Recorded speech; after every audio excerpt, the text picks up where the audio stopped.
Jeff Teague pointed out something that I wanted to talk about. Steph Curry.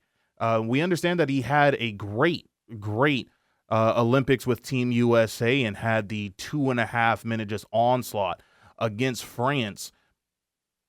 But this guy's a 4-time NBA champion, and on his podcast, Jeff Teague believes that if Curry is to win one more, he should be amongst the pantheon of that of Kobe Bryant. Now, I'm trying to figure out what that means.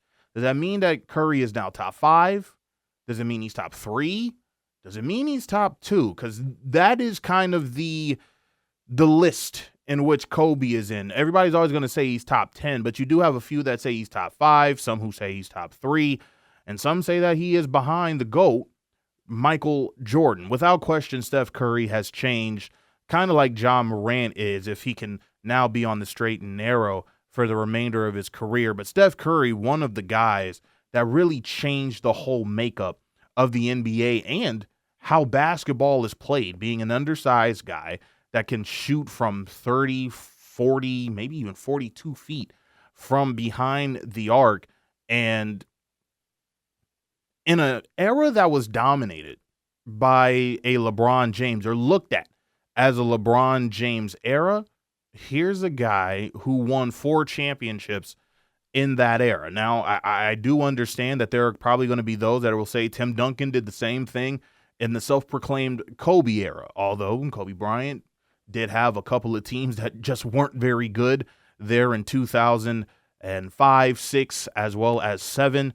You can make the argument that Steph Curry also had Kevin Durant on his team for 2 years when they won back-to-back titles, but LeBron James was in finals year after year after year after year, and he's only come away with 4 NBA championships himself. And Steph Curry has been seen as probably the second most dominant player in this new era after, the guys like Kobe and Kevin Garnett and Shaquille O'Neal and Allen Iverson all walked into the sunset. It was LeBron James's town.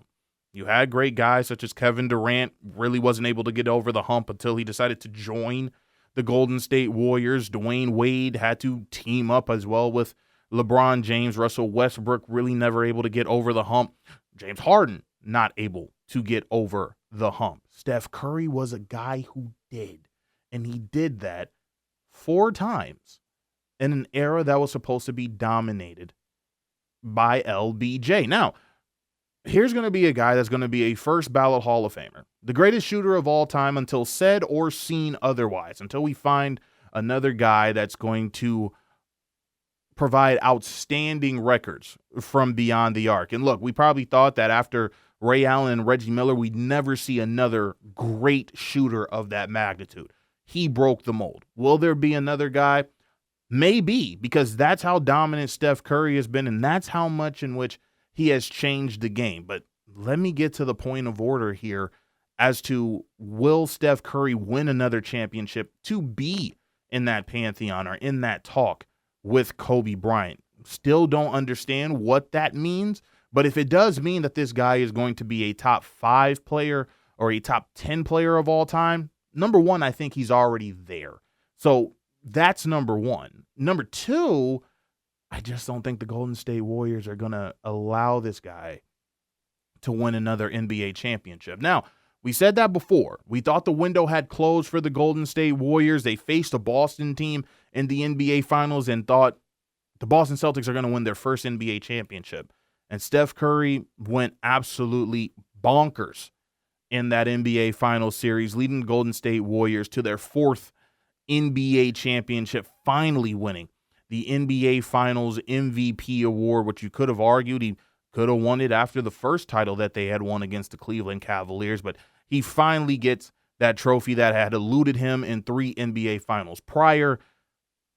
But it seems that the Warriors are going to be looking towards the future, if you ask me. It seems like they want to look at guys like Jonathan Kuminga, Moses Moody, and others instead of trying to build at least one more championship contender around Steph Curry. This is going to be a play-in team. I think they're going to find themselves in the mix for the play-in once again, but to have to play 2 more games for your life just to get into a 7-game series as an 8 or a 7 seed, there's a lot to put on the body of a guy such as Steph Curry. And look, we listened to it from Kurt Helin. Kurt Helin says LeBron James looked phenomenal when he played for Team USA. The caveat, he's playing 25 minutes and doesn't have to travel.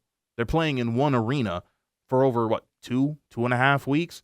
Steph Curry was able to do the same thing. Travel's going to get involved. You do have the All-Star break, which people now look at as a break instead of looking at it as a competition. This Golden State Warriors team in a West that's getting better is going to have a difficult time getting into the playoffs via the play-in. But if Stephen Curry doesn't win another ring, I think he's in that conversation already of being a top 10 player of all time. And it has been a joy to watch this guy play the game of basketball. And what was a weird thing is I have watched this guy kill the Los Angeles Lakers and other teams for years. It was kind of cool cheering for him when he was playing out there against Serbia and playing out there against Greece and playing against France en route to a gold medal. And you're able to cheer for the guy who has broken the hearts of so many organizations and so many other players in the NBA during his time.